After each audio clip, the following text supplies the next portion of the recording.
वंदे पुरुषोत्तमं। या देवी सर्वभूतेषु शैलपुत्रीरूपेण संस्थिता नमस्तस्यै नमस्तस्यै नमस्तस्यै नमो नमः।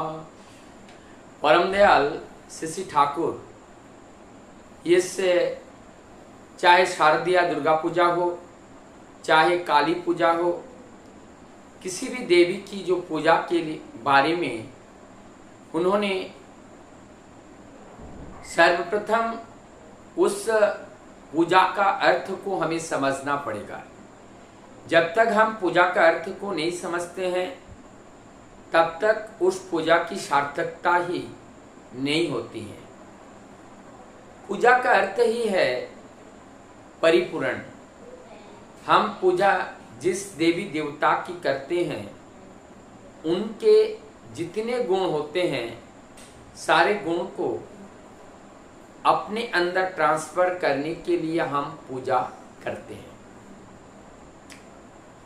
अब महालया के बाद से आज से शुरू होता है देवी का पहला दिन।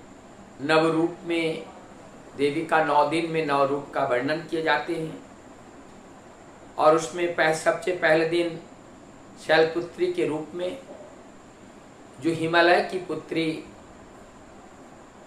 और इसलिए उनको शैलपुत्री कहा जाता है, और उन्हें पार्वती की रूप में भी बताए जाते हैं। तो आज वही शैलपुत्री की पूजा की जा रही है संपूर्ण जगत में। और यहाँ पर चोंडी पाठ एक देवी का वर्णन होती है। उसमें देवी का अनंत अनेक रूप है। जैसे जा देवी सर्वभूतेषु, सर्वभूते में, सर्वभूत में वही देवी का ही रूप है।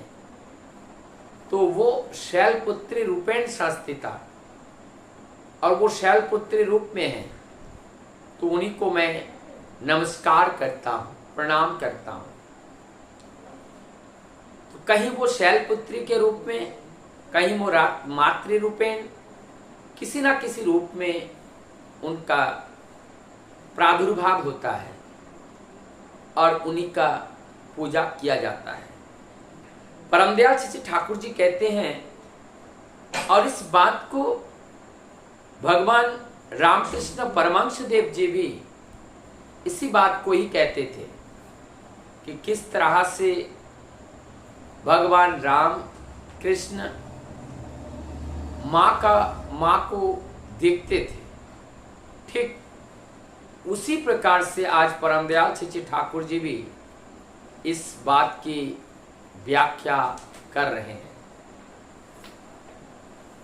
रामकृष्ण परमहंस देव जी जब शारदा माँ के साथ शादी हुई और पहले जब दक्षिणेश्वर कालीबाड़ी उनको लाया गया, तो भगवान रामकृष्ण देव जी ने सबसे पहले वो चिन्मयी माँ अर्थात जिसे उन्होंने शादी करके लाई, उनके धर्म पत्नी, उन्हीं की पूजा की। कहते माँ का वो जीवंत रूप है और उस चिन्मयी मूर्ति की पूजा पहले होनी चाहिए। अर्थात ठाकुर जी कहते हैं सर्वप्रथम माँ की पूजा करने से पहले अपनी जन्म देने वाली माँ की पूजा होनी चाहिए। जब तक जिन माँ ने परिमापित करके हमें इस धरती पर लाए हैं, यदि उनका पूजा हमने नहीं किया, तब ये चाहे दुर्गा पूजा, काली पूजा, लक्ष्मी पूजा, किसी भी पूजा की सार्थकता नहीं होगी। जब तक हम अपने मातृ रूप में जो माताएं हैं उनको जब हम उस माँ के रूप में नहीं समझते हैं, तब तक माँ हमारी पूजा को ग्रहण नहीं करती हैं। इसलिए तो कहा गया जा देवी सर्वभूतेषु मातृरूपेण संस्थिता, जा देवी सर्वभूतेषु पितृरूपेण संस्थिता।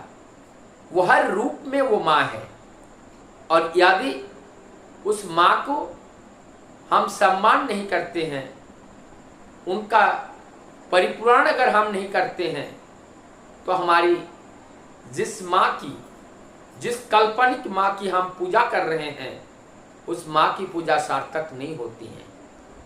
हमारी चिन्मयी माँ की पूजा के माध्यम से ही वो मृण्मयी माँ की पूजा सार्थक होती है, नहीं तो वो मृण्मयी माँ मिट्टी की मूर्ति बनकर रह जाती हैं। उसमें हमें कुछ प्राप्त ही नहीं हो पाता है जब तक हम उनको जीवंत रूप नहीं समझते हैं।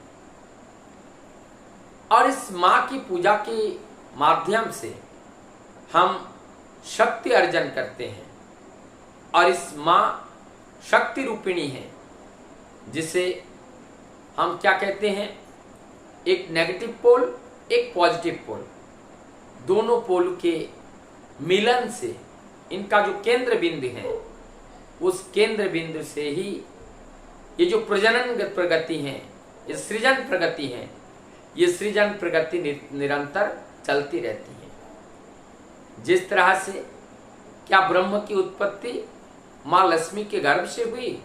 नहीं, नारायण के नाभि से हुई। अर्थात वहाँ पर पॉजिटिव और नेगेटिव का केंद्र बिंदु है, और वहाँ पर सृजन प्रगति वहीं से शुरू होती है। और दूसरी ओर परमदयाल से ठाकुर जी कहते हैं, काली का अर्थ क्या है? काली का माने क्या वो काला है? काली का अर्थ है अनंत। हम जिसको देख नहीं पाते हैं, हमें कालीमा जैसे दिखता है, वो काली नहीं है।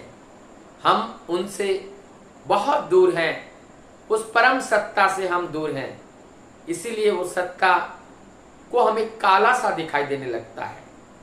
और इस काला अर्थात जिसका कोई रंग नहीं है, वो रंगहीन है। और रंगहीन, और एक तरफ जिसको हम शिव कहते हैं, वो रंग युक्त है, वो कलर्ड है, सभी रंगों का समाहार है वो शिव।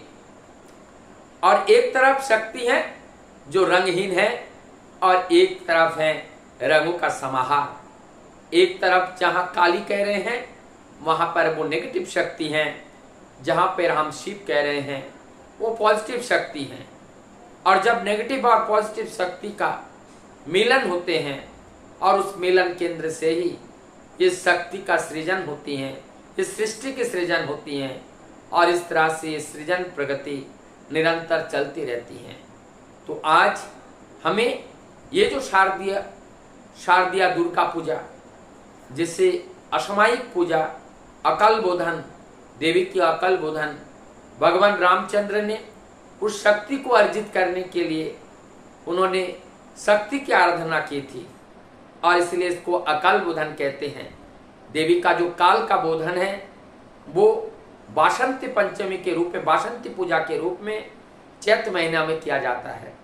लेकिन अभी जो अक्टूबर महीने में जिस देवी का हम पूजा करते हैं, ये अकाल बोधन भगवान रामचंद्र ने किए थे, वो शक्ति को अर्जित करके और रावण को पराजय करके सीता को उद्धार करने के लिए। तो इस तरह से हम इस शक्ति रूपिणी माँ की पूजा करके हम अपनी शक्ति को अर्जित करना चाहते हैं। तो इसमें सबसे पहले हमें किसकी पूजा करनी है? माँ की पूजा करनी है, जो चिन्मयी माँ है। चिन्मयी माँ की पूजा के बिना मृण्मयी माँ हमारी इस पूजा को ग्रहण नहीं करती हैं। तो पूजा की सार्थकता अगर लाभ करना चाहे, तो जैसे हम पूजा में जो सामग्री माँ के लिए लाते हैं, तो अपनी चिन्मयी माँ के लिए भी वो सारे सामग्री लाकर उनकी सारी आवश्यकताओं को पूरा करके उनको पूर्ण करके और उन्हीं की पूजा को सार्थक करके फिर हम मृण्मयी माँ की पूजा को सार्थक करेंगे। तभी वास्तव में हमारे जीवन में पूजा की सार्थकता होगी।